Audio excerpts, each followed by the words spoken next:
അനശ്വരനായ സംഗീത പ്രതിഭ ശമാങ്കുടി ശ്രീനിവാസയ്യരുടെ ശിഷ്യനായ അനശ്വരനായ തൃക്കടവൂർ ചിത്തരഞ്ജൻ ഭാഗവതരുടെ ശിഷ്യനായ എനിക്ക് സർഗസ്വാഗതി സാംസ്കാരിക വേദിയെ ലോകത്തിനു മുമ്പിൽ അവതരിപ്പിക്കുന്ന പാഠ്യപദ്ധതിയിൽ പാഠശാലയിൽ കർണാടക സംഗീതത്തെക്കുറിച്ച്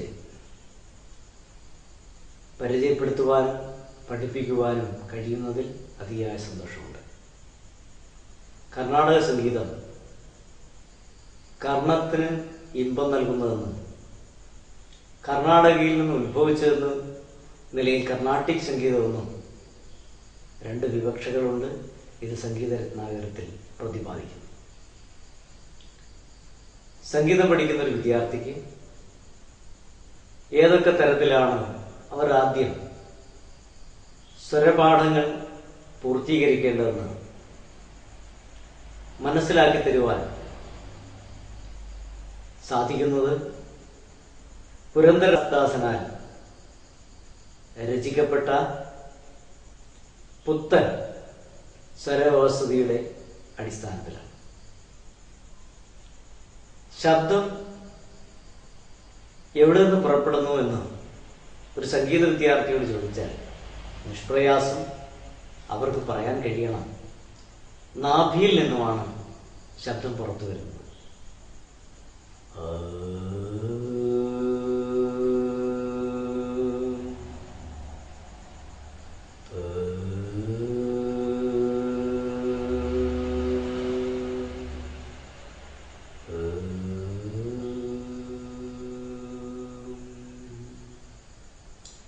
നാഭിയിൽ നിന്നും പുറത്തേക്ക് വരുന്ന ഈ സ്വരത്തെ മന്ത്രസ്വരമായി മധുരസ്വരമായി മറ്റൊരാളുടെ ഹൃദയത്തിലേക്ക് എത്തിപ്പിക്കുവാൻ പാട്ട് പഠിക്കുന്ന ഒരു വിദ്യാർത്ഥിക്ക് അല്ലെങ്കിൽ ഒരു സംഗീതജ്ഞന് കഴിയണം.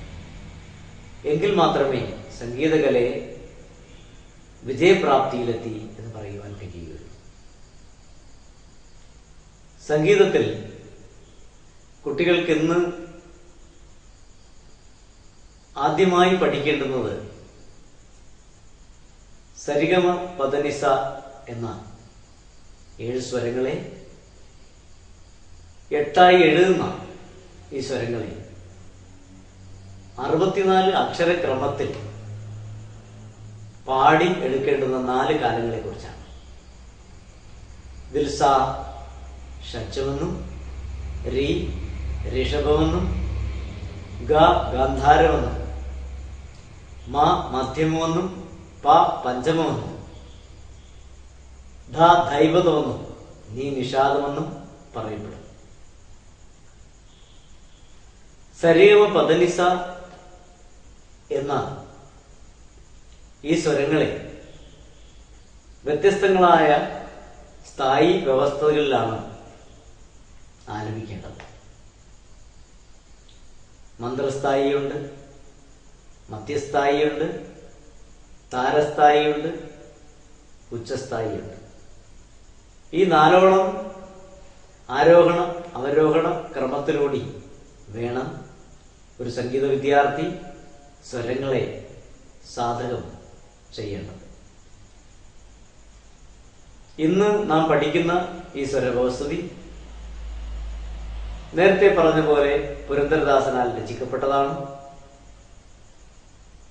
അതിൽ ആദ്യത്തെ അക്ഷരങ്ങൾ സ എന്ന് പറയുന്നത് ഒരക്ഷരമായി ഉച്ചരിക്കപ്പെടുമ്പോൾ സ എന്നൊരക്ഷരത്തെ 4 കാർവകളായി ഉച്ചരിക്കപ്പെടും. രി എന്ന ഉച്ചാരണത്തിനോടൊപ്പം 3 കാർവകൾ കൂടി ചേർത്ത് 4ആയി ഉച്ചരിക്കും. അത് മലയാള ഭാഷയിൽ ഗണവ്യവസ്ഥയും അക്ഷര മാത്രകളും പഠിക്കുന്നതിന് സമാനമാണ്. സ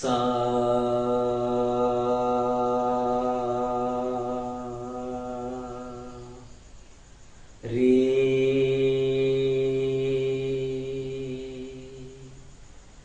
ഗ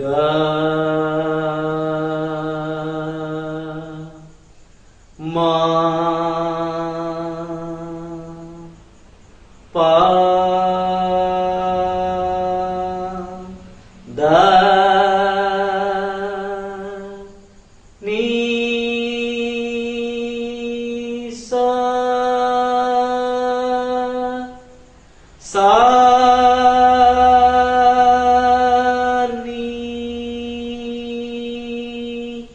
ധ പ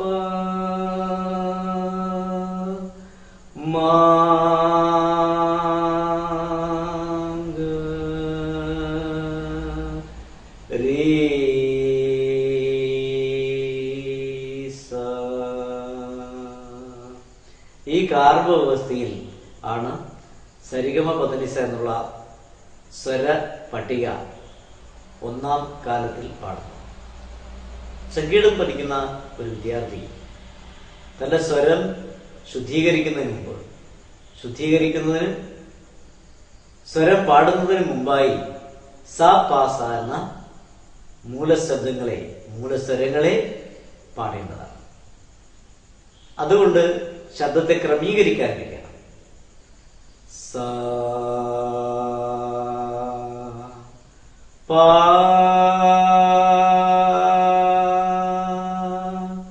സ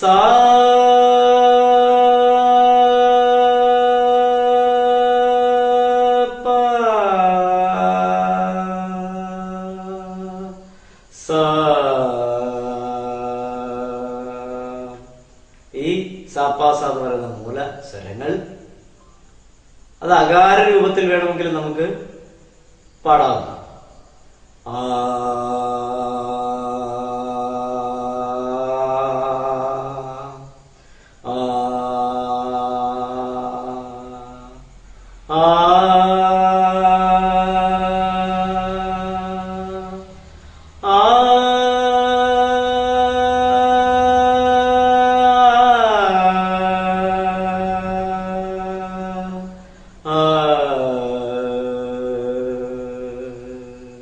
പാട്ട് പഠിക്കുമ്പോൾ ഒരു സംഗീത വിദ്യാർത്ഥി മനസ്സിലാക്കേണ്ടത് തനിക്ക് ഏതൊക്കെ സ്ഥായിയിൽ സഞ്ചരിക്കാൻ കഴിയണം എന്നുള്ളതാണ്.